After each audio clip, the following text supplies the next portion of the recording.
Hello, I'm James Yardley, and today I'm joined by Alistair Wittet, the fund manager of Comgest Growth Europe ex UK. Alistair, thank you very much for joining us today. Not at all. It's a pleasure. Thank you. Alistair, there's obviously been quite a lot of negative sentiment towards Europe recently. A lot of talk about gas prices, inflation, and a potential recession. But earnings have held up relatively well. So can you help give us a feel for sort of the on-the-ground picture at the moment? What's the reality of the situation? So the reality, actually, surprisingly for now, is that it's business as usual for most companies.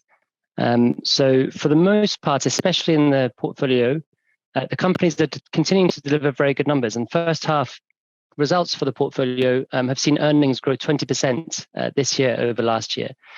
So fundamentals remain very strong. Of course, share prices tend to move before the fundamentals, and share prices, as you mentioned, so far this year are down quite substantially, and that's of course an anticipation of what is likely to be a recession at the tail end of this year or the beginning of next year, rising very high levels of inflation, and of course all of that compounded by tightening credit conditions.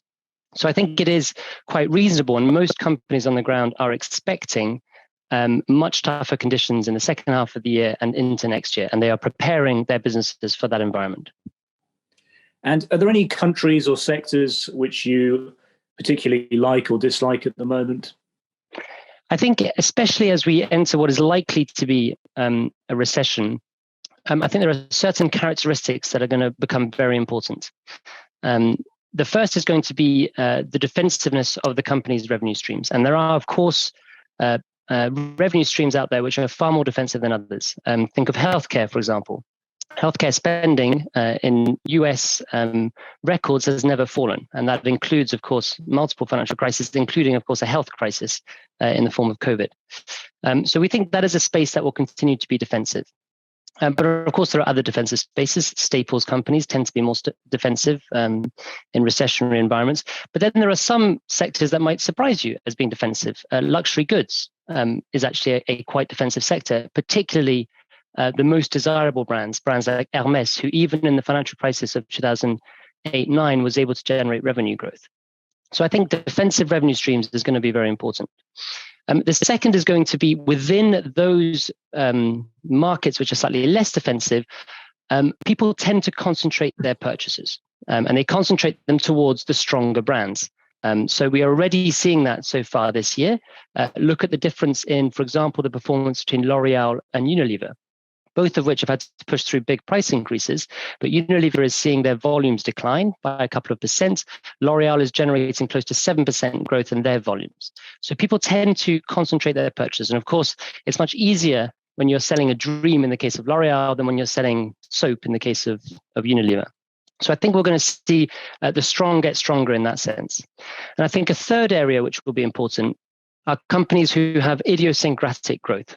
Remember, we're buying businesses, we're not buying a market. And of course, there are businesses that have growth drivers that are quite irrelevant to the broader economy. Take a company like Straumann. It's a dental implants leader. There is no doubt that there is a certain consumer sensitivity to the purchase of a dental implant, but they have a very important driver of growth in the form of their clear aligner business, which they're currently rolling out across their dental network. So even if there is a certain weakness in consumer spending, that growth driver is in many ways idiosyncratic. It is somewhat irrelevant to the macro environment and will drive growth for the company. So I'd say those are three areas which are going to be quite important in the months to come. And how dependent on China are European companies at the moment? I think you recently mentioned Adidas's sales have been hit due to their Chinese exposure. But as you say, luxury brands seem to be holding up better. So surprisingly, maybe China isn't actually an enormous part of the European market, nor indeed of the portfolio that we're talking about today. So it constitutes around 7% of sales for the MSCI Europe and for the portfolio.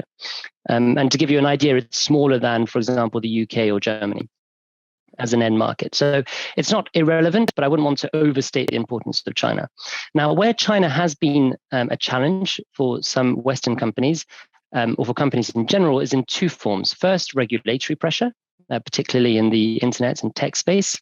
And secondly, through increasing nationalistic spending patterns, so moving away from international brands towards local brands. And this is, of course, in the wake of the Xinjiang controversy, where a number of Western brands said they were going to stop sourcing their cotton from that region, which created a boycott on the part of Chinese consumers of those brands. And Adidas was in the middle of that maelstrom and suffered from that. That being said, the majority of our exposure to China actually comes from the luxury space, as you mentioned. And these luxury brands continue to be highly desirable in China.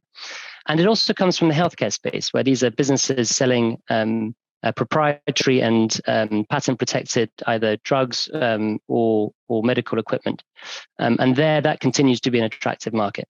So I'd say for the most part in the portfolio context, China actually remains an attractive and exciting growth opportunity, with the odd pocket of difficulty in the case of Adidas, as you mentioned.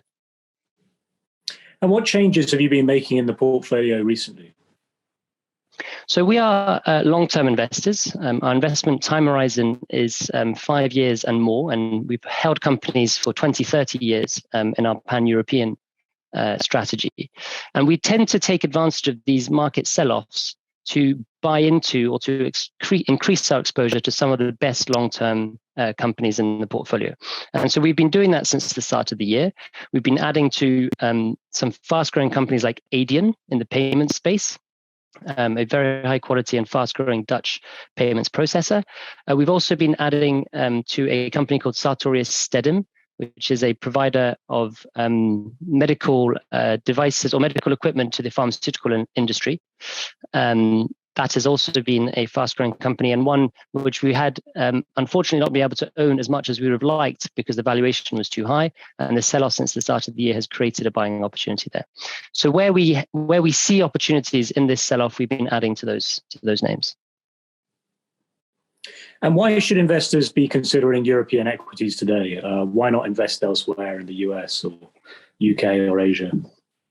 I wouldn't necessarily make an argument for owning Europe in general. I'm sure there are other people much better placed to comment on whether that's a good region to have exposure to. I would argue get exposure to some brilliant European companies, and Europe does hold some of the best companies in the world. We have excellent expertise in brands. We have some of the strongest, in particular in the premium space, brands like Hermès, like Louis Vuitton, like L'Oréal, with an amazing heritage in those brands and a knowledge of how to manage those brands. So I would say that's one area where we have some great businesses in Europe. We also have some of the best innovation in Europe, especially in the medical space. We have great pharmaceutical companies. We have the leaders in the oncology space, in the case of Roche, in the diabetes space, in the case of Novo Nordisk. It's no coincidence, I would say, that the first 2 vaccines to be discovered were European companies. So we have a great expertise in Europe there. And then the third space is software.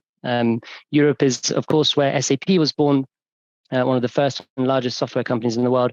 And we have a culture. We have a great number of great software companies in Europe, whether that be in the 3D design space in the form of Dassault Systèmes, in the asset management space in the form of SimCorp.